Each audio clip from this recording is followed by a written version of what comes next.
Isa na namang napakasarap at napakabisang putahe mga boss. Isang mabilisan lang, simplihan lang natin. Meron tayo ditong 9 na piraso ng santol. Binalatan ko na din yan mga boss. At kinayod ko na din yan mga boss gamit ang mabisang grater.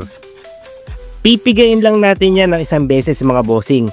Kahit papano kasi mayroon niyang konting kagat o konting sipa ng bakla at asim. Kaya gamit ang napakalinis kong kamay mga boss, pigayin lang natin. Tenga naman ito ng baboy mga bossing. Lalagyan lang natin ng luya, asin, takpan, pakuluan at intay natin lumambot. Itong tenga naman ng baboy mga boss, hihiwain lang natin ng medyo maliliit. Parang ganito lang mga bossing, medyo maninipis. Painit lang tayo ng konting mantika. Unahin na natin ng bawang ayon sa nakasanayan mga boss. Sinama ko na rin ng luya. Ilang sandali lang isunod na natin yung sibuyas. Maglagay tayo ng isang kutsarang alamang. Yan ang panggisa natin mga boss.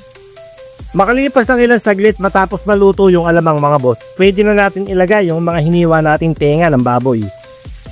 Tunda natin ang isang durog na paminta mga bossing, isang mahilab-hilab na halok, isasangkot sa lang natin ito ng mabuti. Okay mga boss, muli natin balikan at haluin. Goods na yan, pwede na natin nilagay yung ating kinayod na santol. Siyempre isasangkot sa din natin yan. Maglagay tayo ng isang pirasong kamatis. Konting asin karagdagan lasa mga boss. Chicken powder ang ilalagay ko mga bossing. Ilagay na natin yung pangalawang piga ng gata mga boss.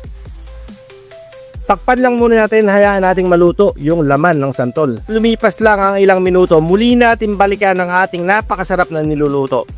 Pag ganyan mga boss, semi natutuyo na, pwede na natin ilagay yung kakang gata o purong gata. Haluin lang agad natin mga bossing para hindi magbuo-buo yung gata. Maglagay tayo ng konting sili. Siling berde. Lagyan natin ng dried chili. Ito lang available ko 3. Pamintang durog. Haluin nyo lang ng haluin mga boss. Hanggang sa matuyo at hanggang sa maglangis. Ilang minuto lang ang nakalipas mga boss. Natuyo na siya at medyo naglangis na.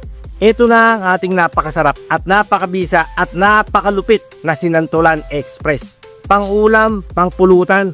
Bahala ka na.